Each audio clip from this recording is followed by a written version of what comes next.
presentation by Dr. Arvind Patel ji. Most welcome in this special program, A Power of Sakas project. Thank you sir, thank you sir. बहुत बहुत आभारी हूँ मैं। आप लोगों ने बहुत अच्छी तरह से मेरा इंट्रोडक्शन किया और मौका भी दिया कि ब्रह्मा कुमारी संस्थान पावर ऑफ सकाश प्रोजेक्ट अंतर्गत मुझे मेरी बात रखने का आपने मुझे मौका दिया। उसके लिए बहुत बहुत आपका शुक्रगुजार हूँ और बधाई देता हूँ इसी तरह से मोटिवेट करने के लिए।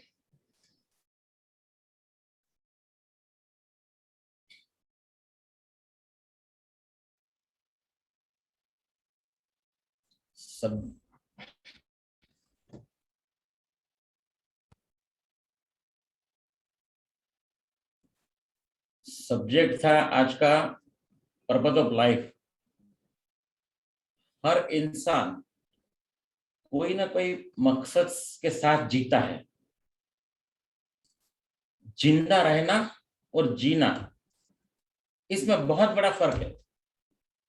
हम जिंदा तो है लेकिन जीते नहीं है। आज लाइफ का पर्पस क्या है उस बारे में आपके साथ मैं डिस्कस करूंगा। इंट्रोडक्शन तो मेरा दे चुके हैं। मैं वैल्यूग्रो इंडिया लिमिटेड ऑर्गेनाइजेशन को रन करता हूं। मैं प्रोफेशनल स्पीकर तो नहीं हूं, एक बिजनेस एंटरप्रेन्योर हूं, बट मेरी लाइफ के जो भी एक्सपीरियंस है उसे आज इस सब्जेक्ट से माध्यम से आप लोगों ने मुझे मौका दिया, उसके लिए मैं बहुत शुक्रगुजार हूं। लाइफ का पर्पस, लोग गोल और पर्पस का कोई फर्क ही नहीं समझते। बिना पर्पस कोई गोल नहीं बनता और गोल तभी बनता है जब पर्पस होता है। दोनों में डिफरेंट है। अगर आपका मकसद, अगर आपका पर्पस सही है तो आपको किसी की पुश की जरूरत नहीं है। आप अपने आप सेल्फ मोटिवेट हो जाओगे क्योंकि आपका पर्पस आपको आगे की तरफ जाने देगा। Nobody in the world can define your life purpose for you. Only you can do that. आप अपनी अंदर की आत्मा का आवाज सुन के ही आप आपकी लाइफ का डेस्टिनेशन फाइंड कर सकते हो। बाहर की वॉइस आपको कभी आपका पर्पस नहीं देगी। आज हम लोग क्या करते हैं, पर्पस बाहर ढूंढने जाते हैं। पेरेंट्स अपने बच्चे को बोलते हैं बेटा ये करो, डॉक्टर बनो, इंजीनियर बनो, साइंटिस्ट बनो। आज पेरेंट बच्चों के ऊपर ठोप देते हैं कि तुम ये बनो। यहाँ पे पर्पस पेरेंट का नहीं है, पेरेंट की विश है कि मेरा बेटा ये बने। पर्पस तो खुद ही डिफाइन करना पड़ेगा कि उस बेटे को, उस बंदे को क्या बनना है। बाहर का वॉइस कभी भी आपको आपका पर्पस डिफाइन नहीं करेगा, वो अंदर की आत्मा आवाज देती है। जैसे सिद्धार्थ, उनके माता पिता राजा थे और उनका गोल था कि मेरा बेटा भी एक बहुत बड़ा राजा बने। किसी संत महात्मा ने कहा था कि ये बेटा आपका साधु बनेगा आगे जाके, और उसके सिद्धार्थ के माता पिता का मकसद था कि ये साधु ही ना बने। इसलिए ऐसा एनवायरनमेंट बनाया गया कि दुख नाम की चीज कहीं उसको दिखा ही ना दे। इवन बाग बगीचे में जाना है तो वहां सूखा पत्ता भी नहीं दिखना चाहिए, इतना उनका सिक्योरिटी टाइट था कि इस बेटे को ऐसे भ्रम में रखो कि यही जिंदगी है, यही खुशहाली है इस महल के अंदर अंदर। जब 12 साल की उम्र हुई, उस बेटे का नामकरण विधि करना था। नामकरण विधि करने के बाद उनको रथ यात्रा निकाली गई। रथ यात्रा में भी ऐसा माहौल बनाया गया कि इस सिद्धार्थ को कुछ भी ऐसी चीज ना दिखाई देवे जिससे उसकी साधु बनने की जो विश है वो सक्सेस हो जाए। क्योंकि किसी महात्मा ने कहा था, सिद्धार्थ को तो मालूम ही नहीं था कि उसको क्या बनना है। वो तो बस वही भ्रम में जीता था कि यही दुनिया है। जब रथ यात्रा निकल रही थी तो सिद्धार्थ ने एक बूढ़ा आदमी झुक के चलने वाला देखा और अपने सारथी को पूछा कि भाई ये कौन है। सारथी ने बोला कि महाराज मुझे आज्ञा नहीं है आपको बताने की। तो सिद्धार्थ ने बोला अगर आप नहीं बताओगे तो मैं आपका सर कलम करवा दूंगा। तो सारथी को तो वैसे भी मरना था, वैसे भी मरना था। तो सारथी ने बताया कि ये बूढ़ा आदमी है और जवानी के बाद की अवस्था है। अब सिद्धार्थ को लगा अच्छा आदमी बूढ़ा भी हो सकता है। थोड़ा आगे गए, वहां से कोई स्मशान यात्रा निकल रही थी। स्मशान यात्रा देखा, पूछा सिद्धार्थ ने सारथी को ये क्या है। सारथी ने बताया महाराज महाराज ये बुढ़ापे के बाद आदमी मर जाता है, उसका शरीर है, आत्मा ऊपर चली गई है। सिद्धार्थ जी बोले ऐसा आदमी मरता भी है, उसको मालूम ही नहीं था। फिर थोड़ा आगे गए तो कोई भगवा कपड़ा पहन के संत वहां से निकल रहे थे पूरी मंडली के साथ। सिद्धार्थ ने पूछा कि सारथी ये क्या है। बोले महाराज ये साधु संत लोग हैं।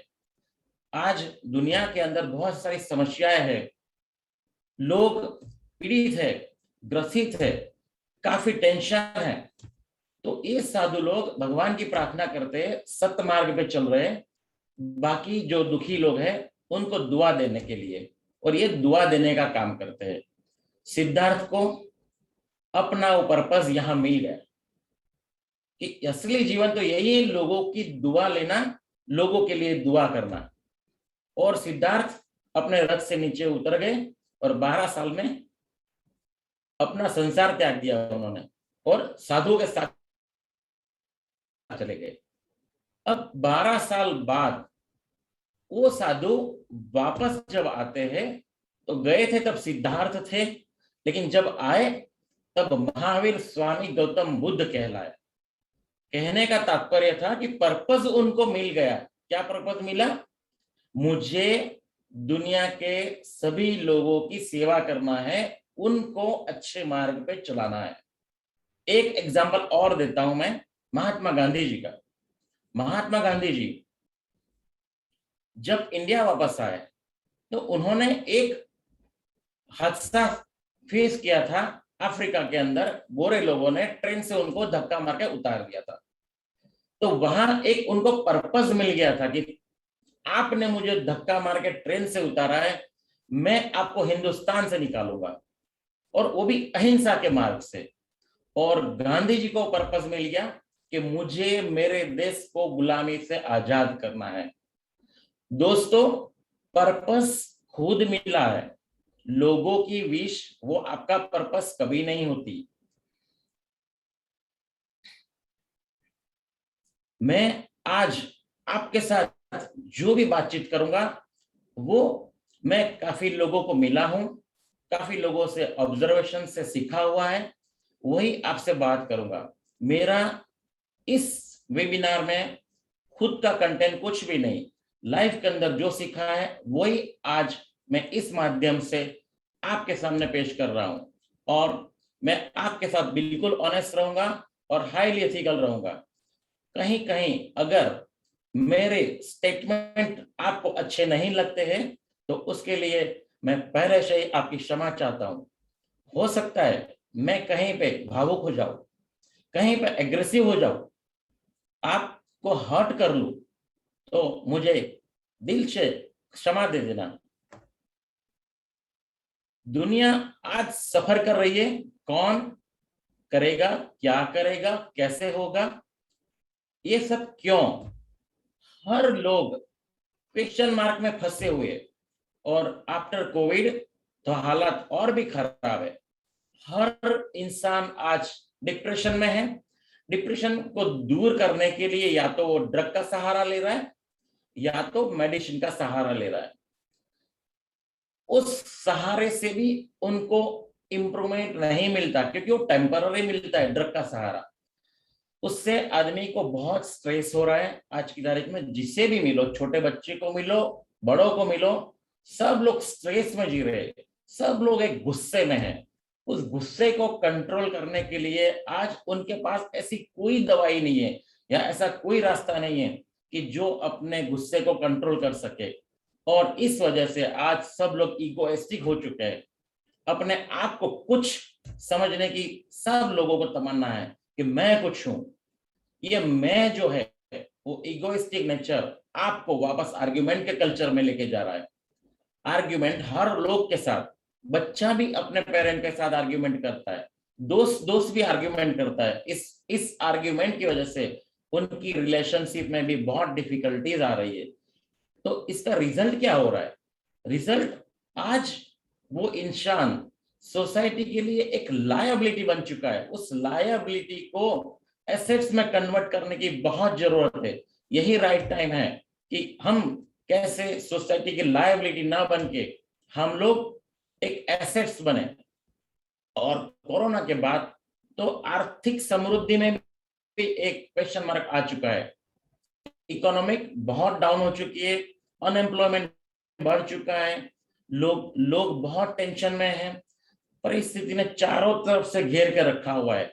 ये सभी परिस्थिति में आदमी एक ही सोचता है, अगर एडिक्शन का सहारा लेता है, ड्रग का सहारा लेता है, फिर भी रिजल्ट नहीं मिलता, तो फिर वो बात करता है कि मैं कैसे भी करके सुसाइड कर लूं और जिंदगी से बाहर निकल जाऊं। दोस्तों, सुसाइड वो आपका मकसद नहीं है। आपका मकसद है इस परिस्थिति से कैसे बाहर निकलना।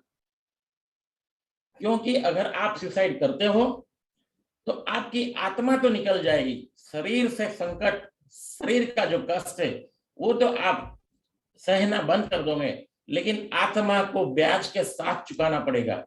वो आत्मा को ब्याज के साथ चुकाना ना पड़े, इसलिए आपका अकाउंट, आपका बैलेंस शीट इसी जन्म में आपको सेट करना है।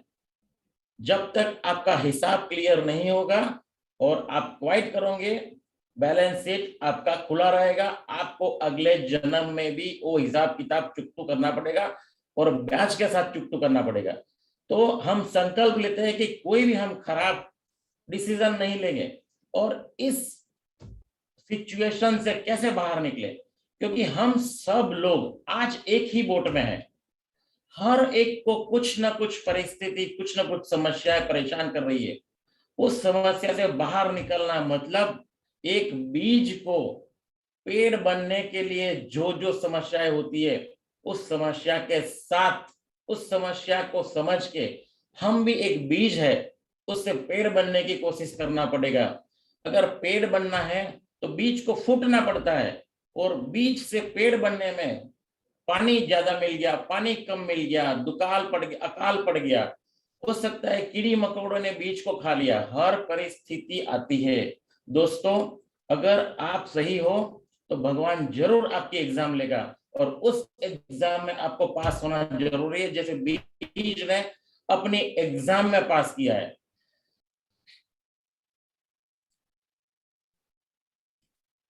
You would not plant a seed and then dig it up every few minutes to see if it has grown. आपको हर मिनट में अपने पौधे को देखने जाने की जरूरत नहीं है, अपने बीज को जो बोया है उसको देखने जाने की जरूरत नहीं है कि वो कितना ग्रो हुआ। आपका काम है सिर्फ धीरज रखना, पैशन रखना, ओवर थिंकिंग कम करना और एवरी टाइम सीड्स को पानी देना। यही आपका काम है। आप कितना ग्रो हुआ, क्या रिजल्ट मिला, उसके साथ मकसद मत रखो। तो why you do keep questioning yourself. आप अपने आप को क्वेश्चन क्यों कर रहे हो कि ये क्यों नहीं हो रहा है, क्यों नहीं हो रहा है? ये क्वेश्चन अपने आप को न करके मुझे क्या हार्डवर्क करना है, मेरा डिसीजन क्या है, और उसके लिए मुझे क्या क्या हार्डवर्क करना पड़ेगा, क्या क्या स्मार्ट वर्क करना पड़ेगा, उस पे फोकस रखेंगे तो बीज एक दिन जरूर पौधा बनेगा। क्योंकि पौधा बनने के लिए आपको फूटना पड़ेगा। मैं आपको एक बहुत अच्छा वीडियो दिखा रहा हूं जिसमें आज के लोगों की समस्याएं हमारे पास ये नहीं है, वो नहीं है। अगर ये होता तो मैं ये कर लेता, अगर उन्होंने इतना काम किया होता तो मेरा एक काम हो जाता। सब लोग एक इंफ्रास्ट्रक्चर, भौतिक इंफ्रास्ट्रक्चर के पीछे पड़े अपनी सक्सेस को दिखाने के लिए। मैं बताता हूं आपको इस वीडियो के माध्यम से कि देखो हम लोग कैसे आगे बढ़ सकते हैं, क्या सेल्फ मोटिवेशन मिल सकता है।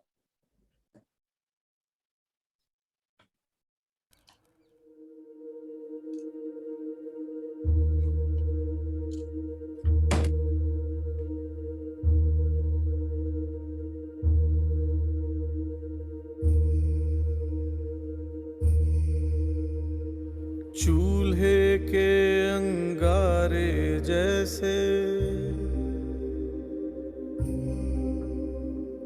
पहले तड़पाते हाथों को, तब नसीब रोटी होती है।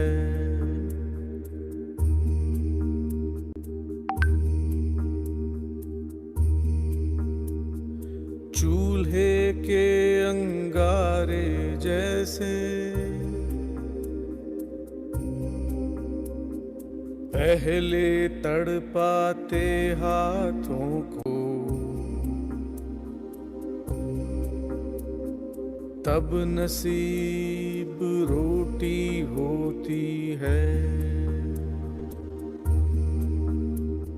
जीवन सार यही है मनवा, तू कर मत डर, अंगारों पे चलना है सही, यही जीवन ज्योति है।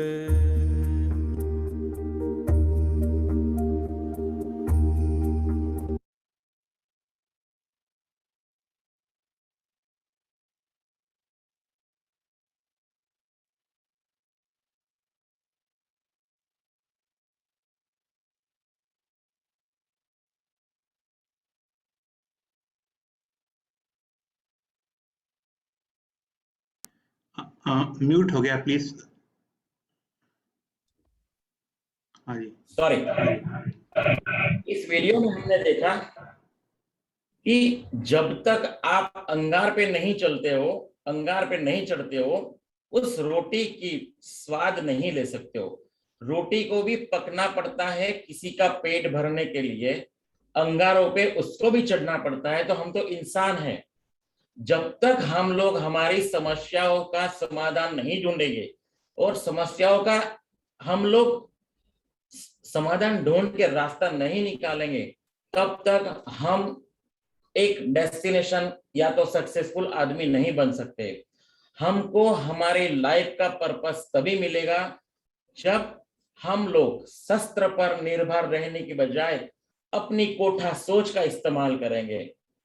अक्सर मैंने देखा हुआ है कि लोग यही कहते हैं कि सर ये हमारे पास नहीं था इसलिए हम ये नहीं कर पाए। आज का युवा अपनी कोठा सूझ का इस्तेमाल नहीं करता है और हमेशा ब्लेम करता रहता है कि मैं सक्सेस इस वजह से नहीं हूं। अभी मैं 15 दिन पहले की बात कर रहा हूं। कोई लड़का मुझे मिला था और उसने बोला कि सर आपके जैसा इंफ्रास्ट्रक्चर मिल जाए मुझे तो मैं आपके फैक्ट्री को बहुत बड़ा कर सकता हूं। मुझे 2 मिनट तो बहुत हंसी आई कि मैं 30 साल से इस फील्ड में हूं, यहां तक आने में मुझे इतनी दिक्कत गिरी हुई है। ये लड़का ये रेडीमेड अगर इंफ्रास्ट्रक्चर दे दिया तो कैसे आगे बढ़ेगा, क्योंकि उसको एक्सपीरियंस ही नहीं था, लेकिन उसको रेडीमेड इंफ्रास्ट्रक्चर चाहिए था। मैं आपको बिल्कुल कहूंगा, आपको इंफ्रास्ट्रक्चर आपको खुद बनाना होगा, अपना प्लेटफॉर्म आपको खुद खड़ा करना पड़ेगा। किसी के प्लेटफॉर्म पे आपको कभी भी सक्सेस नहीं मिलेगी। आप जब तक अपने दिमाग का इस्तेमाल नहीं करते आप आगे नहीं बढ़ सकते। दूसरा लेसन ये है, हमेशा कर्म करते रहो, फल की इच्छा मत करो। हम लोग क्या करते, हम पहले ही पूछ लेते कि सर मुझे क्या मिलेगा, सर मैं कैसे आगे बढ़ सकता हूं। ये नहीं पूछते सर मुझे क्या मिलेगा, सर कितना सैलरी आप दोगे। आपकी आय आपकी सोच के ऊपर निर्भर होती है, आपके शरीर के प्रेजेंटेशन पे नहीं। आपकी बॉडी का पैसा कोई नहीं देता, आपके दिमाग का पैसा आपको मिलेगा। आपका दिमाग आपको हमेशा शार्प करना पड़ेगा। तो कर्म करते रहो, फल की इच्छा मत रखो। धार्मिक नहीं, धर्म का अर्थ समझो। हमारे लाइफ को चेंज करना है तो धर्म का अर्थ आपको समझना होगा। आज हम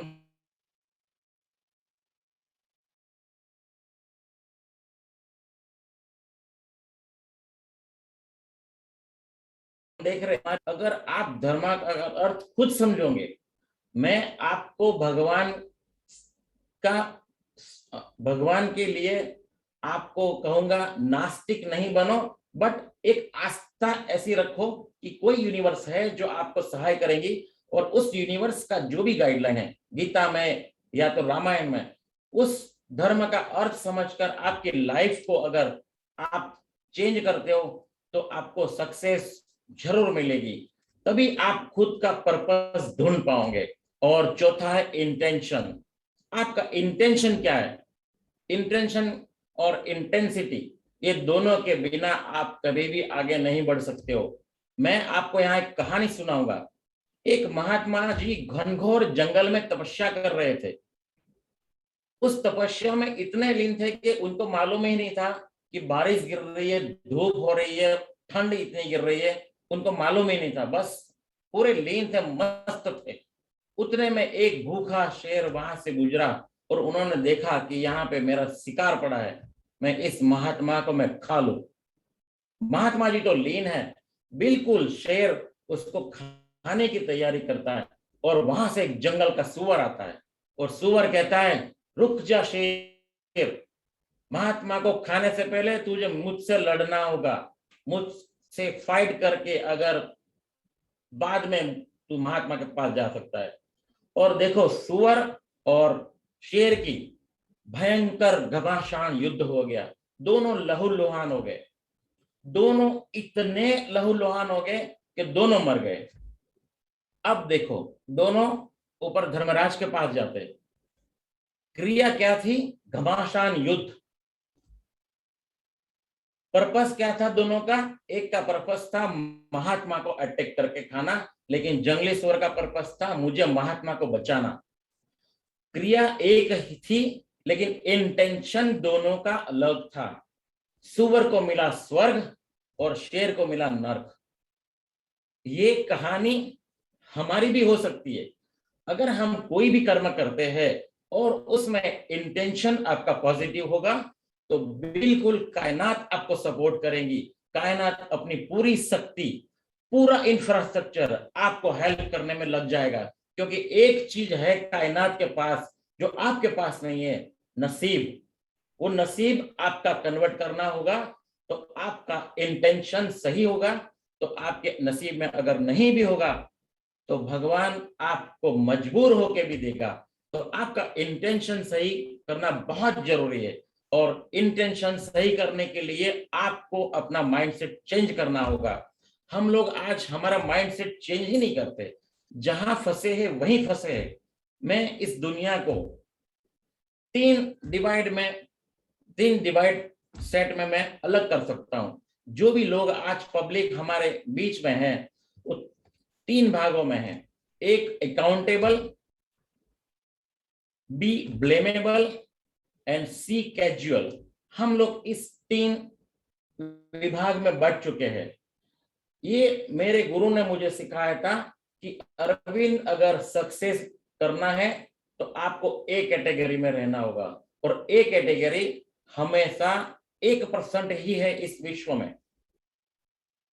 कैजुअल पर लोग होते हैं, वो पब्लिक के लिए सोचते हैं, उसको जो चल रहा है वैसे ही चलने दो, जहां हूं मैं वहीं बराबर हूं। उसका मकसद सिर्फ कीड़ी मकोड़ों की तरह इतनी आबादी के अंदर कुछ भी उसका एक वजूद भी ना हो, इस तरह से कैजुअल आदमी रहता है। वो चलता है कि भावना से रहता है, और वो पब्लिक के लिए सोचता है। वो हमेशा ये सोचता है क्या कहेंगे लोग। सबसे बड़ा रोग आज यही है, क्या कहेंगे लोग। भाई कैजुअल मोड से निकल, लोगों की चिंता छोड़, और अपनी सोच, तेरा अंदर का आत्मा क्या कह रहा है उसको सुनेगा तो हो सकता है कि तू ए कैटेगरी में जाने के लिए रास्ते पर चल चुका है। बी कैटेगरी के लोग होते हैं ब्लेमेबल, लोग को ब्लेम करते रहते हैं, अपनी परिस्थितियों पे वो निर्भर होते हैं। परिस्थिति जैसे उनको मोड़ती है वैसे ही वो लोग परिस्थितियों में ढल जाते हैं।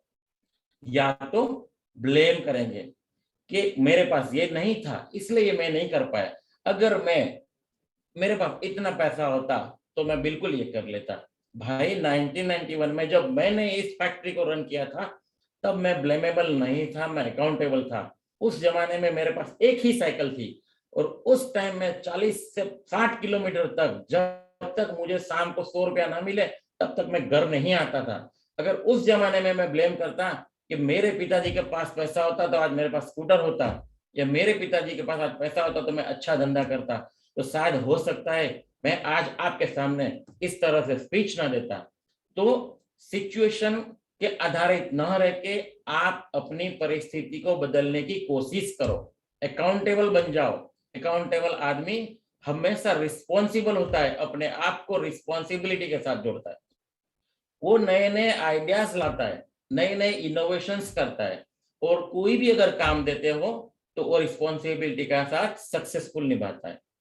हम लोग आज कमिट करेंगे कि मैं आज से रिस्पॉन्सिबल बन रहा हूं मेरी लाइफ के लिए, मेरे समाज के लिए, मेरे पेरेंट के लिए, मेरी फैमिली के लिए। तो बिल्कुल हम लोगों को सफलता की ओर का रास्ता अपने आप मिलेगा। पर्पस अभी भी आपके पास नहीं है, लेकिन पर्पस ढूंढने के लिए पहला कदम आपको अकाउंटेबल बनना पड़ेगा। अकाउंटेबल आदमी लीडर कहलाता है, लोगों का वो लीडर बनता है अपने आप, उसको लीडर खुद बनने की जरूरत नहीं है, उसके फॉलोअर खुद बन जाते हैं। तो लीडरशिप की क्वालिटी अगर आपको लानी है, लोग आपको फॉलो करें, लोग आपको रिस्पेक्ट दे, तो पहला आपका कदम होगा बी अकाउंटेबल। जब तक अकाउंटेबल नहीं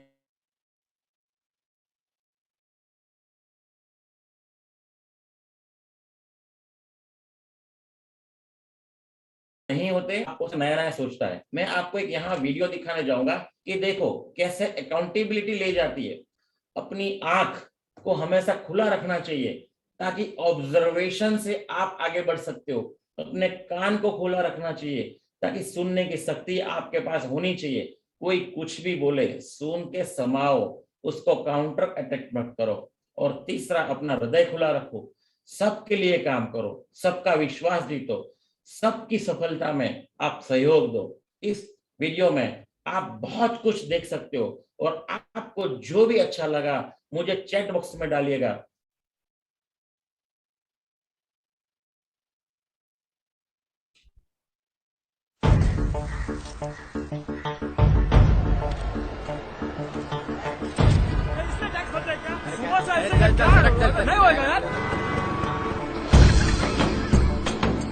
सर आपके लिए उस पार कार का इंतजाम किया है सर।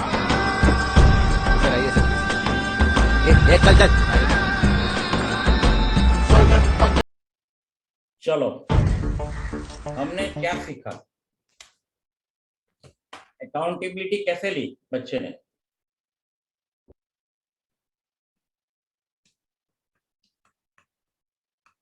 सॉरी, एक मिनट। अकाउंटेबिलिटी कैसे ली? रास्ता बंद था, हमारे लिए कार का इंतजाम कोई करने वाला नहीं है। हम एक सामान्य आदमी है, हम वीआईपी नहीं है। अगर आपको रास्ता नहीं मिल रहा है, खुद ढूंढना पड़ेगा। पूरे लोग ट्रैफिक में समस्या में थे। एक बच्चा स्कूल जा रहा था, उसने देखा रास्ता बंद है, रिक्शे से उतरा और उसने अपने आप को रिस्पॉन्सिबिलिटी समझ के उसने पेड़ को धक्का मारने का कोशिश किया। उसको मालूम भी नहीं था कि वो क्या कर सकता है, उसको ये मालूम था कि ये मैं कर सकता हूं। उसकी अंदर की शक्ति, मन की शक्ति आवाज दे रही थी कि बेटा ये तू कर सकता है। उसने पेड़ को धक्का मारने की कोशिश की। धीरे धीरे सभी बच्चे इकट्ठे हो गए, टीम बन गया। लीडरशिप किसने ली? छोटे बच्चे ने। टीम बन गया और भी बच्चे आगे मस्ती करते करते।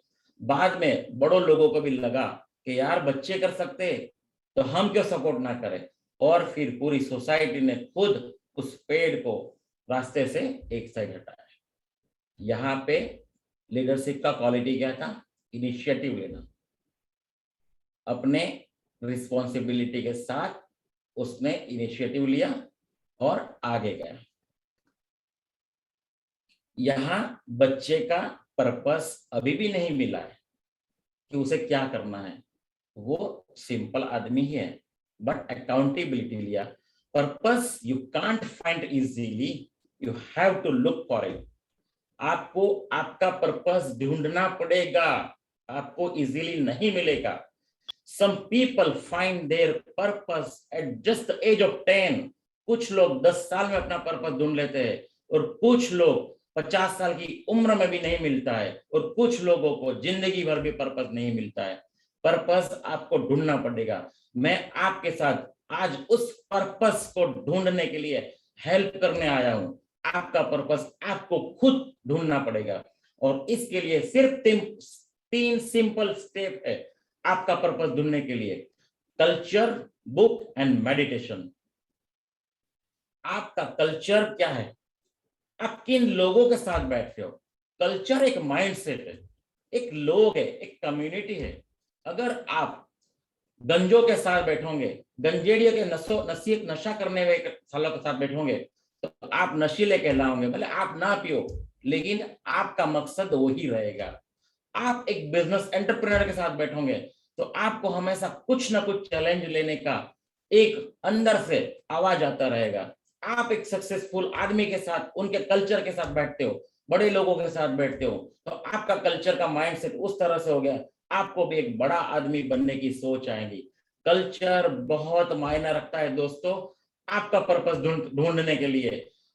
जैसे कल्चर में रहोगे वैसे आप बनोगे, संगत वैसी रंगत। आपका संगत ही आपका फ्यूचर तय करता है और आप एवरेज लोगों के साथ रहोगे तो आप एवरेज इंसान बनोगे। आपका कल्चर आपका गोल डिफाइन करता है। बुक दूसरा सहारा है। अगर आपके पास अभी इस तरह का कल्चर नहीं है तो आप अच्छी किताबों का सहारा लो, बड़े लोगों की जीवनियां पढ़ो।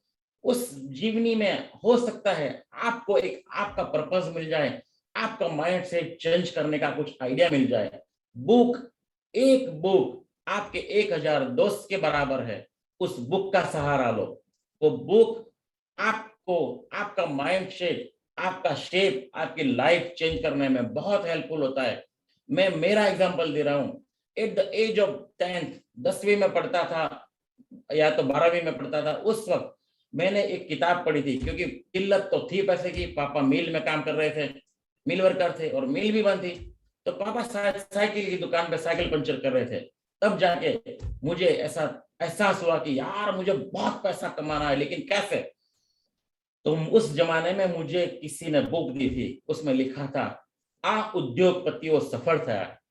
दोस्तों ये इंडस्ट्रियलिस्ट बहुत सक्सेसफुल हुए। कम से कम 50 पेज की वो बुक ने मेरी लाइफ को चेंज किया है। उस 50 उद्योगपतियों की जीवनी मैंने पढ़ी थी, शॉर्ट स्टोरी, और उन्होंने कितनी समस्याओं से पार करके टॉपर गए थे। उसमें जमशेदजी टाटा ने कैसे बिजनेस किया, हाथी सीमेंट वाले वेल्जी भाई ने कैसे अपना हाथी सीमेंट डाला। ये इसे छोटी छोटी स्टोरियां मेरी लाइफ को चेंज करने में बहुत महत्वपूर्ण साबित हुई। आज इसीलिए आपके सामने हूं। और कल्चर और बुक के साथ साथ मेडिटेशन बहुत जरूरी है। हम लोग क्या करते हैं? सिर्फ भगवान भगवान भगवान, आरती करेंगे, पूजा करेंगे, सब कुछ करेंगे, भगवान मुझे दे दे, भगवान मुझे दे दे। अरे भगवान से मांगो मत, वो आपके पिता है। पिता हमेशा वारिस में आपको जरूर उनकी मिलकत देगा। आपको मांगने की क्यों जरूरत पड़े? आप मांगोगे तो मिलता नहीं है।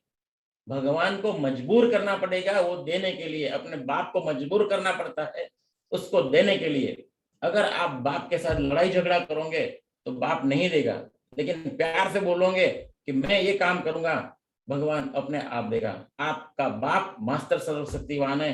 कभी भी मायूस ना हो, अपने भगवान को मित्र बनाओ, अपने भगवान को बाप बनाओ। बिल्कुल आपको जो चाहिए मिलेगा, लेकिन वो जो चाहिए वो आपको मिलने के लिए आपको मेहनत करना पड़ेगा।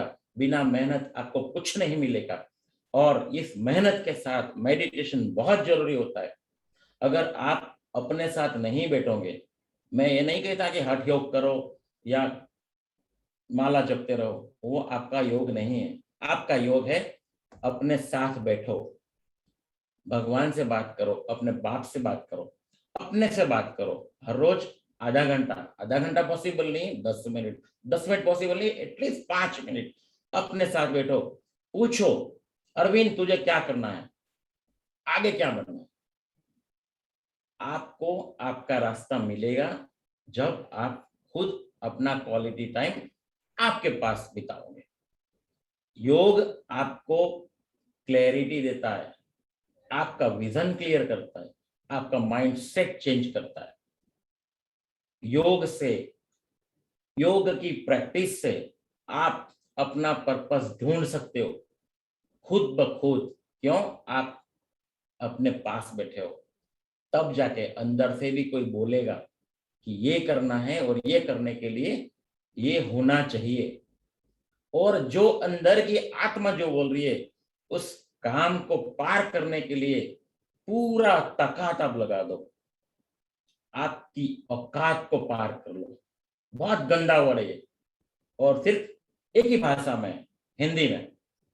किसी को गाली देना होता है तो बोलते हैं अपनी औकात में रहे। ये औकात क्या है? आपने गाली तो सुनी होगी, किसी ने किसी ने आपको कहा ही होगा यार अपनी औकात में रहे। हैसियत का गंदा वर्ड है औकात। क्या सुनने के बाद हमने कभी फील किया कि यार ये औकात है क्या? औकात अंदर है। उस औकात से ज्यादा काम करने की अगर आपके पास शक्ति होगी तो आपको अपॉर्चुनिटी मिलेंगी कायनात के पास से। भगवान सबको मौका देता है। उस मौके को पहचानने के लिए आपको मेडिटेशन की बहुत जरूरत है। जब तक आप अपने साथ नहीं बैठोगे आपको वो मौका नहीं दिखेगा। ये मौका सिर्फ उन्हीं को दिखता है जो अकाउंटेबल है, जो रिस्पॉन्सिबल है, जो इनोवेशन में समझता है, जो नए नए आइडियाज लगाता है, उन्हीं को मौका मिलता है। हम सब मास्टर सर्वशक्तिवान के बेटे हैं। भगवान बाप के लिए सब बच्चे सही होते हैं, लेकिन कोई बच्चा वीक और कोई बच्चा अच्छा क्यों? कोई बच्चा पैसे वाला और कोई बच्चा गरीब क्यों? उसका रीजन ये औकात के ऊपर निर्भर करता है, क्योंकि उसने अपनी औकात पार नहीं की थी। अगर औकात पार करोगे तो जरूर आप अपना नाम रोशन करोगे। और औकात को नहीं ढूंढ सकता वही आदमी जो कैजुअल मोड में होता है या तो जो ब्लेमिंग करता रहता है। तो मैं आप सबको रिक्वेस्ट करूंगा कि आज से हम ना कैजुअल बनेंगे ना ब्लेमेबल बनेंगे, सिर्फ अकाउंटेबल रहेंगे हमारी लाइफ से और हमारी सोसाइटी से। तब जाके हम लोग कुछ ना कुछ रिजल्ट जरूर दिखा सकते हैं। औकात पार करने के लिए कितना कष्ट सहना पड़ता है मैंने आगे की स्लाइड में बताया था आपको। एक बीज को पेड़ बनने के लिए अपनी औकात से बाहर निकलना पड़ा, उसको फूटना पड़ा उसके कंफर्ट जोन से। अगर वो बीज अपने कंफर्ट जोन में होता तो हो सकता था थोड़े टाइम बाद वो सड़ जाता। हम लोग हमारा कंफर्ट जोन नहीं तोड़ रहे, इसलिए हमारी भी हालत वही है, एक सड़ा हुआ बीज। आज सबको सफलता तो चाहिए, लेकिन सफल होने के लिए कोई तैयारी नहीं करता है। अगर 2 सेकंड के अंदर गोल्ड मेडल लाना है या मिली सेकंड में गोल्ड मेडल लाना है तो वो 2 सेकंड की ओलंपिक गेम में आपको 20 साल की प्रैक्टिस बहुत जरूरी है। तब जाके आप 2 सेकंड मिली सेकंड में गोल्ड मेडल मिलता है। आप उस 20 साल की तैयारी करने के लिए राजी ही नहीं हो। उसेन बोल्ट जिन्होंने 155 सेकंड के अंदर ओलंपिक रिकॉर्ड किया था और सिर्फ लेस देन 2 सेकंड के अंदर उन्होंने 180 US मिलियन डॉलर कमा लिए थे। सिर्फ लेस देन 2 सेकंड दौड़ा और मोर देन 185 मिलियन डॉलर उन्होंने कमा लिए। लेकिन उस इतने मिलियन डॉलर 2 सेकंड में नहीं मिले दोस्तों। उसने 20 साल कंटिन्यूस दौड़ने की प्रैक्टिस की है। उसने अपने साथ कंपटीशन किया था। वो कंपटीशन आप भी करो, सफल तभी होगे जब खुद तैयारी करोगे। बहुत लोग मैंने देखे हैं जो कहते हैं सर इतनी सैलरी में तो इतना ही काम होता है। वीडियो बनाया था, बहुत वायरल हो गया। रघुपति राघव राजा राम जितनी तनख्वाह उतना काम। भाई अगर ये आपकी सोच रहेंगी तो हो सकता है कि आप काम करोगे बट आगे कभी नहीं बढ़ोगे। मैंने ऐसे भी बहुत लोग देखे हैं, वो भी कहते हैं रघुपति राघव राजा राम, पूरी तनख्वाह आधा काम। क्यों? इस सेठ जी कहाँ देखने आने वाले, हमारा मैनेजर कहाँ हमको देखेगा कितना काम करे। ये मैनेजर नहीं देख रहा है, सेठ जी नहीं देख रहा है, ऊपर वाला आपको देख रहा है डायरेक्ट कि आप क्या दे रहे हो समाज को, वो तय करता है आपका डेस्टिनेशन। इसलिए दोस्तों, आज से ये सोच बदल दो कि मैं मेरी तनख्वाह से ज्यादा काम करूंगा, मेरी आय से मैं ज्यादा एफर्ट्स लगाऊंगा। अपनी आय से ज्यादा एफर्ट्स लगाओगे तो आप जो आय अभी ले रहे हो उससे 3 से 4 गुना आप आय आपकी कर सकते हो। इसलिए अपनी औकात पार करो, तब तक काम करो। मुझे आज भी याद है, मैं काफी लोगों को कहता हूं कि मैं जब सर्विस कर रहा था तब बहुत बारिश गिरा था अहमदाबाद में, और उस दिन मैं ऑफिस नहीं गया। तो मेरे सेठ जी ने पूछा था कि बेटा कल क्यों नहीं आया था। मैंने बोला कि सर कल तो बारिश बहुत गिरा था तो मैं साइकिल पे नहीं आ सकता था। तो उन्होंने बोला कि ये हाथ ऊपर करो। मैंने हाथ ऊपर किया। बोले तेरी उंगली दिख रही है यहाँ पे? मत दिख रही है। यहाँ तक अगर पानी आता है ना तब भी तुझे ऑफिस आना है, तब तू जाके बड़ा आदमी बनेगा। मैं यही आपको मैसेज देना चाह रहा हूँ। कैसे भी कठिनाई आए, कैसे भी परिस्थितियां आए, आपकी उंगली दिखे इतना तक पानी हो, आपको आपके लक्ष्य की ओर बढ़ते रहना है। समस्या आपको आएगी क्योंकि आप मास्टर सर्वशक्तिवान के बच्चे हो, और वो आपके एग्जाम लेगा कि मेरा बेटा पास होगा कि नहीं। उस 1% जो है लोग, उसमें आप आ जाओ। बहुत कम लोग यहाँ पे मिलेंगे आपको जो आपकी कंपटीशन में नहीं आएंगे। आय से ज्यादा काम करने वाले ऊपर की ओर आप थोड़े आ जाओ, कंपटीशन बहुत कम है। नीचे जितना रहोगे वहां कंपटीशन बहुत है। ऊपर ऑक्सीजन कम है बट आपके पास वो ताकत रहेगी उस ऑक्सीजन को आपके अंदर समा के आगे बढ़ने की।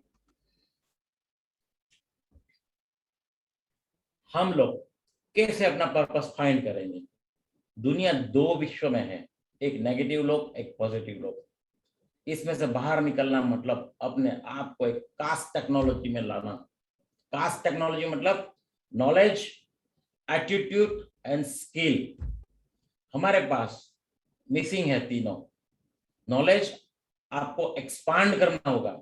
आज जो पढ़े हो वो पढ़ाई काम में नहीं आएगी। आज विश्व बहुत चेंज फास्ट हो रहा है, इतना फास्ट हो रहा है कि मैं चेंज शब्द नहीं यूज करूंगा, मैं रिवॉल्यूशन यूज करूंगा। आज कुछ टेक्नोलॉजी है, आधे घंटे बाद और टेक्नोलॉजी चेंज हो जाएंगी। तो आपको नॉलेज हमेशा एक्सपांड करना पड़ेगा, अपग्रेडेशन में रहना पड़ेगा। अगर आप आपका सीमित नॉलेज में रहोगे आप आगे नहीं बढ़ सकते हो। एक्सपांड नॉलेज के साथ साथ आपका एटीट्यूड बहुत सही होना चाहिए। We are hire people for their skill, but we are fire those people for their attitude. आपका बर्ताव ही आपका भविष्य तय करता है। अगर आपके पास थोड़ी स्किल नहीं होगी तो चलेगा, बट आपका एटीट्यूड सही होना चाहिए। हमारा एटीट्यूड हम्बलनेस हमें चाहिए और ईगोइस्टिक हम नहीं होना चाहिए। Be humble, kill the ego. अंदर की साइड में जो ईगो है उसको हटा दो, सब लोग आपको प्यार करेंगे। और उसमें अगर आपकी गलती हो गई तो हो सकता है कि वो लोग आपको गलती सुधारने के लिए मौका भी देंगे, आपको सिखाएंगे ऐसा नहीं ऐसा करना है। मैंने मेरा ईगो हमेशा झुक के किया है कि सर मुझे सिखाओ, मुझे क्या करना है, कैसे कर सकता हूँ, आप मुझे गाइड करो। हम्बल बनो। हम्बलनेस आपको एक बड़ा नेटवर्किंग खड़ा करने के लिए हेल्पफुल होती है, और वो नेटवर्किंग आपको सक्सेस के लिए पुश करता है। Sharpen your skill. स्किल तो है हमारे पास लेकिन कभी शार्प नहीं करते। क्यों? हमें मालूम है यार मैं तो होशियार आदमी हूं, मुझे तो सब कुछ मालूम है। ये स्किल एटीट्यूड नहीं है। एक लकड़हारा लकड़ी काटने के लिए हर आधे घंटे में या हर 1 घंटे में कुल्हाड़ी को शार्प करता है वापस। उस पेड़ को ज्यादा काटने में और फास्ट काटने में बस आपको भी यहाँ पे आपका स्किल हमेशा शार्प करना होगा।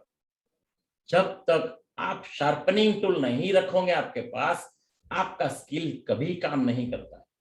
आपकी स्किल बढ़ाने के लिए आपको नॉलेज हमेशा ग्रास्प करना पड़ेगा, एटीट्यूड हमेशा हम्बल रखना पड़ेगा। तब जाके अगर आपके पास स्किल नहीं भी होगी तो लोग आपको स्केलेबल बनाएंगे, आपकी स्किल डेवलप करेंगे और आप आगे बढ़ सकते हो। एक मैं मोची का एग्जाम्पल दे रहा हूं। अगर आप काम छोटा क्यों ना हो, मोची हो, टेलर हो, झाड़ू पोछा करने वाले हो या बहुत बड़े एंटरप्रेन्योर हो, आप कोई भी पेशे में हो, कोई भी प्रोफेशन में हो, आप बेस्ट से बेस्ट डिलीवर करने का सोचो। और ये तभी होगा जब आप स्किल शार्प करोगे। एक फिलीपाइंस में छोटा सा मोची अपने जूते, लोगों के जूते सी रहा था और धीरे धीरे उस मोची ने इतना नाम कमा लिया कि लोग उसी के पास जूते सिलवाने जाता था। और आज वो फिलीपाइंस की कंपनी मोची के जूते करके आज वर्ल्ड में एक बहुत बड़ा ब्रांड हो चुका है। आप उसकी जीवनी पढ़ो कि कोई चमार आदमी छोटा फुटपाथ के ऊपर जूते सिल रहा है, आज इंटरनेशनल ब्रांड बन चुका है। क्या उसने सोचा था उस टाइम कि यार मैं मोची हूं, मेरे पास कहां तरक्की क्या मौके? अगर मैं एंटरप्रेनर हूं तो कोशिश करो बेस्ट एंटरप्रेनर बनने की। अगर मैं एथलेट्स हूं तो कोशिश करो बहुत बेस्ट डिलीवर करने की। एंटरप्रेनर में भी आप हमेशा अपनी प्रोडक्ट को इनोवेटिव करते रहो, कुछ ना कुछ नया अपने कस्टमरों को दो। अगर नए में कुछ नहीं मिलता है, कस्टमर के फीडबैक लो, उस फीडबैक से हो सकता है आप एक अच्छी स्किल डेवलप करके उस प्रोडक्ट को अपग्रेड करके आप अपना बिजनेस एक्सपांड कर सकते हो। और इस स्किल को डेवलप करने के लिए ट्रेनिंग बहुत जरूरी है दोस्तों। ट्रेनिंग ग्रास रूट से, हम लोग ट्रेनिंग तो ले लेते हैं लेकिन ऊपर ऊपर से लेते हैं। हमको आता है ना, हमने एक्सपीरियंस से बिजनेस बढ़ाया, इसलिए क्या हम बड़ा बन सकते? 1 करोड़ से 100 करोड़ और 100 करोड़ से 500 करोड़ नहीं कर सकते। 1 करोड़ से 5 करोड़ करने में हो सकता है आपने आपका एफर्ट्स और हार्डवर्क लगा लिया और आप यहां तक पहुंच गए। बट 5 करोड़ से 50 करोड़ जाना होगा तो दोस्तों आपको ट्रेनिंग जरूर लेनी पड़ेगी, क्योंकि वो स्किल को शार्प करने के लिए आप एक बिजनेस गुरु को जरूर मिलना होगा जो आपको ट्रेनिंग देगा, जो आपको सही गाइडलाइन करेगा और हर एक महीने में वो आपको ट्रेनिंग देगा। और 100 करोड़ से अगर 500 करोड़ करना है तो आपको इस तरह से बड़े ट्रेनिंग गुरुओं के पास जाना पड़ेगा और वो आपको एक नई बौछार देगा और नए तरीके से आपका बिजनेस स्केलेबल बनाने की कोशिश करेगा। तो स्किल हमेशा शार्प होनी चाहिए। जब तक आपका स्किल शार्प नहीं करोगे तब तक आप आगे नहीं बढ़ सकते हो। और सफलता के लिए बहुत जरूरी है 4D। आपके पास नॉलेज, एटीट्यूड और स्किल है, लेकिन ये 4D अगर नहीं है तो आप कभी भी सफल नहीं हो सकते। ज्ञान बोझ है, ऐसा मेरा गुरु कह रहे थे। उस ज्ञान को आपको कन्वर्ट करना होगा, उस ज्ञान को आपको बांटना होगा। जब तक उस ज्ञान को आप किसी के साथ शेयर नहीं करोगे, उस जो ज्ञान आपने लिया उस ज्ञान को आप कन्वर्ट नहीं करोगे इम्प्लीमेशन करके, आप कभी भी आगे नहीं बढ़ सकते। 4D लाइफ में 4D बहुत इंपॉर्टेंट है सक्सेस के लिए। Dream like anything. अगर 2 भाइयों ने सोचा नहीं होता कि हम लोहे को उड़ाएंगे, हम लोगों को उड़ाएंगे, तो आज एरोप्लेन नहीं बनता दोस्तों। उस जमाने में क्या उस 2 राइट बंधुओं को लोग मोटिवेट करने गए थे? ऐसा लगता है yes, keep it up, keep it up. Not possible. लोगों ने उसको पागल कहा होगा कि पागल है यार, लोहा कभी उड़ सकता है क्या? बट वो डटे रहे, फेल भी होते रहे, कितनी बार गिरे प्लेन बना के, प्लेन क्रैश हो गया, फाइनेंशियली डाउन भी हो गए, गिव अप नहीं किया उन्होंने। उसने प्लेन बनाना चालू किया और आज एविएशन इंडस्ट्रीज पूरे वर्ल्ड को एक जगह से दूसरी जगह पे बहुत कम समय में पहुंचाने का काम कर रही है। देखो ड्रीम कैसा था। इस ड्रीम को आगे कैसे लिया जाए। खाली सपना देखने से काम नहीं होता, सपना तो सब देखते हैं, लेकिन सपने के साथ साथ अगर आपका संकल्प दृढ़ नहीं है तो आप उस सपने को साकार नहीं कर सकते हैं। दृढ़ संकल्प, डिटर्मिनेशन, एक छोटी सी चींटी डिटर्मिनेशन से का साथ अपना अनाज एक जगह से दूसरी जगह पे लेके जाती है। उसकी वेट की हिसाब से 10 गुना ज्यादा वेट चींटी लेती है। वो क्यों लेके जाती है अपना अनाज? क्योंकि बारिश आने वाला है और बारिश के टाइम में हो सकता है उसको फूड ना मिले, इसलिए बारिश के पहले ही वो एक प्रिपरेशन करती है और अनाज को उठा उठा के अपने घर के अंदर लेके जाती है, ताकि जो भी 2-4 महीना का बारिश का मौसम है तब वो अपना फूड खा सके और उससे आगे बढ़ सके। तो अपनी ताकत से ज्यादा उन्होंने स्ट्रेस लिया और अपनी फ्यूचर को सिक्योर किया। चींटी से सीखना बहुत जरूरी है। दृढ़ संकल्प इसी को कहते हैं। अगर चींटी बोलेंगी कि नहीं मुझे कोई भी खिला देगा, तो हो सकता है वो बारिश के मौसम में भूखी ही मर जाए। तो संकल्प दृढ़ होगा तभी आप अपने सपनों के सामने जाओगे दोस्तों। जब तक सपना और संकल्प के साथ साथ डेडिकेशन नहीं है, आपका सपना और संकल्प भी व्यर्थ है। डिटर्मिनेशन, डू और डाई, मर जाऊंगा लेकिन करते रहूंगा, ये जब तक समर्पण की भावना आपके पास नहीं होगी, आप आपका सपना साकार नहीं कर सकते हो। सपना साकार करने के लिए डेडिकेशन बहुत जरूरी है। दशरथ राम मांझी का हमारे हिंदुस्तान का एक एग्जाम्पल है। उन्होंने क्या किया, एक पहाड़ को सिर्फ अकेले हाथ से एक छीनी और हथौड़ी से पूरा पहाड़ खोद दिया और रास्ता बना दिया। वो क्या था, उन्होंने डेडिकेशन से काम किया था, अपनी लाइफ को डेडिकेट कर दिया था उस पहाड़ तोड़ने के लिए। क्यों? आग लगी थी अंदर, बर्निंग डिजायर। उस आग को उन्होंने मिटने नहीं दिया। अगर कोई सिंपल आदमी होता तो सोचता कि यार पूरी दुनिया नहीं कर रही तो मैं भी नहीं करूं, क्या फर्क पड़ता है। उसके गांव में सब लोग उसको पागल कहते थे। क्यों? उसको एक पर्पस मिल गया था कि आज के बाद इस पहाड़ को मैं तोड़ूंगा नहीं, तब तक मैं रुकूंगा नहीं। आज के बाद मेरी फैमिली में कोई एक्सपायर हो गया तो इस पहाड़ की वजह से हो गया, क्योंकि उस रास्ते में कम से कम 4 घंटे लग गए थे उसकी मिसिस को डिलीवरी के लिए लेके जाने के लिए, और उसकी मिसिस मर चुकी थी रास्ते में। उसको यहाँ ट्रिगर लग गई थी। ये ट्रिगर दोस्तों आपको भी लगाना है। यही पर्पस था उसका कि मेरी मिसिस मर चुकी है आज इस पहाड़ की वजह से। हालांकि रास्ता सिर्फ 10 किलोमीटर का है, मुझे घूम के 50 किलोमीटर जाना है। उसने 12 दिन का इंतजार नहीं किया। जिस दिन उसकी बीवी मर गई उसी दिन शमशान में उस बीवी को जला दिया और छीनी और हथौड़ा लेके पहाड़ तोड़ने चला गया। दोस्तों पूरा जीवन उसने उस पहाड़ पे दे दिया था। बारिश गिरी, धूप निकला, जंगली जानवर आए, उसने उसका डिजायर को कम नहीं किया और एक दिन उसने पहाड़ को खोद के रास्ता बना दिया। तब जाके सक्सेस उनको मिली। और फिर कहीं किसी इंटरव्यू में पूछा कि दशरथ जी आपने पहाड़ क्यों खोदा? पहाड़ तो ऐसे ही हो रहा था, क्या फर्क पड़ता था, आपको क्या मिला? उनका कहना यह था कि देखो नसीब में जो होता है वो होता है, लेकिन नसीब को पलटने का काम हमको करना पड़ता है। हो सकता है भगवान हमारे भरोसे पे बैठा हो कि हम करें तब जाके वो देवे। इसलिए आप भगवान के भरोसे ना बैठ के, भगवान ने आप पे भरोसा रखा है, उस भरोसे को तोड़ो मत। शायद हो सकता है भगवान आपके भरोसे बैठा हो। मैं बिल्कुल यहाँ कहूंगा आप भगवान के भरोसे मत बैठो, अपने आप खुद काम करो, फल की इच्छा मत रखो, धर्म का अर्थ समझो, आपको सफलता जरूर मिलेगी। ड्रीम सोचो, लोग पागल कहे तब तक। डिटर्मिनेशन, डटे रहो, अपने संकल्प पे डटे रहो। डेडिकेशन, समर्पण कर दो अपनी लाइफ को। और बर्निंग डिजायर, आग हमेशा जलती रखो।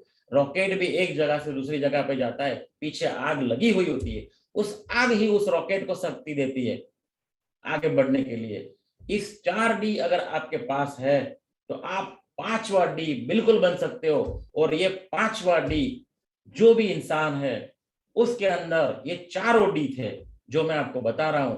आपको ये चारों D आपको ग्रो करने में बहुत हेल्पफुल करता है। ये 5वां D और कोई नहीं, धीरूभाई अंबानी है।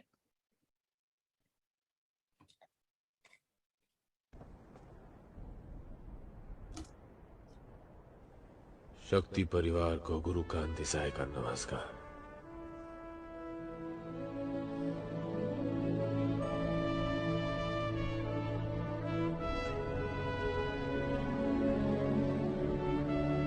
सपने मत देखो, सपने कभी सच नहीं होते। मेरा बापू कहता था, लेकिन मैंने सपना देखा, हमने सपना देखा हिंदुस्तान की सबसे बड़ी कंपनी बनने का सपना। तो क्या अपना सपना पूरा हुआ?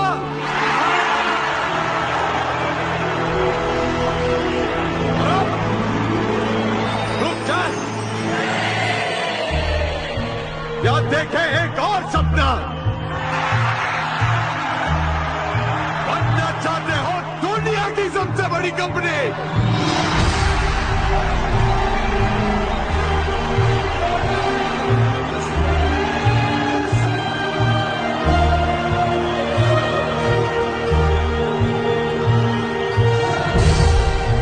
बता दे दुनिया को कि हमारे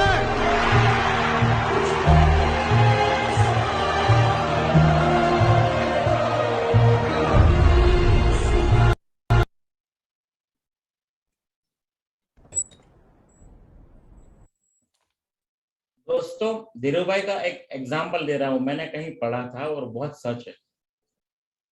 जब पॉलिएस्टर फिलामेंट उनको लाना था इंडिया के अंदर और डुपॉन्ट के पास गए थे, धीरूभाई का पर्पस क्या था?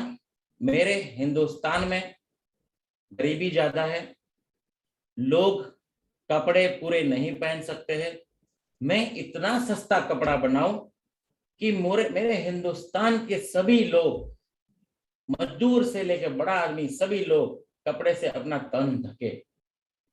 धीरूभाई को पर्पस मिल चुका था। यहाँ पे आपको वो पर्पस ढूंढना पड़ेगा। हम सबको बड़ा आदमी तो बनना है, लेकिन हम पर्पस ढूंढ नहीं पाते। धीरूभाई को यहाँ पर्पस मिल गया, दशरथ राम मांझी को पर्पस मिल गया, वो पर्पस आपको भी ढूंढना होगा। जब पॉलिएस्टर बनाने के लिए डुपॉन्ट के पास, यूएस की बहुत बड़ी कंपनी थी, उनके पास गए और उनसे डिमांड किया कि मुझे आपका टेक्नोलॉजी दो, मुझे कपड़े अच्छे बनाने, ड्यूरेबल बनाने, जो बार बार धुला नहीं तभी चले, और एक ही कपड़ा महीनों 2 महीनों तक चलते रहे, फटे ही नहीं, ऐसे कपड़े बनाने हैं। तब डुपॉन्ट कंपनी ने उन्हें कम से कम 4 दिन वहां बिठा के रखा था और लास्ट में बोल दिया था हम आपको नहीं देंगे। देखो धीरूभाई का इंसल्ट देखो, 4 दिन आदमी यूएस में बैठा है बाहर मेज के ऊपर, और डुपॉन्ट कंपनी ने उनको ना बोल दिया था कि हम आपको टेक्नोलॉजी नहीं देंगे। आज उसी डुपॉन्ट कंपनी के सभी राइट, 100% राइट धीरूभाई अंबानी की कंपनी रिलायंस ग्रुप के पास है, और डुपॉन्ट ने सारा प्रोडक्ट धीरूभाई अंबानी को दे दिया है। सेम एग्जाम्पल मैं आपको अपने रतन टाटा जी का दे रहा हूँ। ये सब लोगों को मालूम ही है, लेकिन मैं रिकॉल करवा रहा हूँ आप लोगों को। जब वो जगुआर के पास गए थे टाटा इंडिगो गाड़ी बनाने के लिए कि हमें आपका टेक्नोलॉजी चाहिए, तब जगुआर के मालिकों ने उन्हें मना कर दिया था और बता दिया था कि हम हिंदुस्तान में ये प्रोडक्ट नहीं देना चाहते, इतना चीप नहीं करना चाहते। लेकिन आज उस जगुआर को बैंक करप्ट होने के बाद रतन टाटा जी ने खरीद लिया है। क्यों? ट्रिगर लग गई थी कि मैं जगुआर को दिखा दूंगा कि आपसे अच्छी गाड़ी बना सकता हूं, और गाड़ी बनाने की जगह पे उन्होंने जगुआर को ही खरीद लिया। किसी और ने पूछा था किसी और बंदे से कि आपको BMW गाड़ी खरीदने में कितना टाइम लगेगा? एक बिजनेसमैन ने बताया कि मुझे 1 साल लगेगा। किसी बड़े बिजनेसमैन के पास गए, उसको पूछा आप BMW गाड़ी खरीदने के लिए, BMW खरीदने के लिए कितना टाइम लगाओगे? उसने कहा मैं 2 महीने में खरीद सकता हूँ। लेकिन रतन टाटा जी को पूछा गया कि आप BMW खरीदने के लिए कितना टाइम लगाओगे? रतन टाटा जी ने कुछ कैलकुलेशन करके जवाब दिया और बोला कि मैं 10 साल लगाऊंगा। प्रश्न पूछने वाले ने पूछा कि क्यों, आप तो तुरंत खरीद सकते हो। बोले बेटा तू गाड़ी की बात कर रहा है, मैं BMW कंपनी की बात कर रहा हूं। सोच बदलना है, हमारी सोच पे निर्भर है हमारी सक्सेस। अगर धीरू भाई अंबानी ने भी मायूस होकर आ जाते तो आज पूरा हिंदुस्तान पॉलिएस्टर कपड़ा नहीं देख पाता। सब गरीब लोगों के पास जो कपड़े आना चालू हुआ वो धीरू भाई अंबानी की मेहनत है। धीरू भाई अंबानी का ड्रीम है, धीरू भाई अंबानी का पर्पस था कि मेरे हिंदुस्तान के आदमी बिना कपड़े नहीं घूमना चाहिए। समस्याओं से घिरे हैं हम लोग, इसीलिए हमें कुछ दिखता नहीं है। उस समस्या से बाहर निकलने के लिए मैं आपको एक कविता सुनाऊंगा जो मेरे रोंगटे खड़े कर देती है। नहीं रहने वाले सदाए अंधेरे, छुपे गोद में है इसी के सवेरे, यही जिंदगी की है सच्ची कहानी, तू दुनिया को देता जा कोई बड़ी निशानी, तू दुनिया को देता जा कोई बड़ी निशानी। मैं रिपीट करूंगा दोस्तों, नहीं रहने वाले सदाए अंधेरे, छुपे गोद में है इसी के सवेरे, यही जिंदगी की है सच्ची कहानी, तू दुनिया को देता जा कोई बड़ी निशानी। मोहब्बत का एक दीप ऐसा जला दे, जमाना ये सर झुका दे, जमाना ये सर जिसके आगे झुका दे। टिके है क्या कोई रात काली, टिकी है क्या कोई रात काली, ना खुद को कर तू अंधेरे के हवाले, ना खुद को कर तू अंधेरे के हवाले। ये कहते हैं सुबह के उजाले, ये कहते हैं सुबह के उजाले।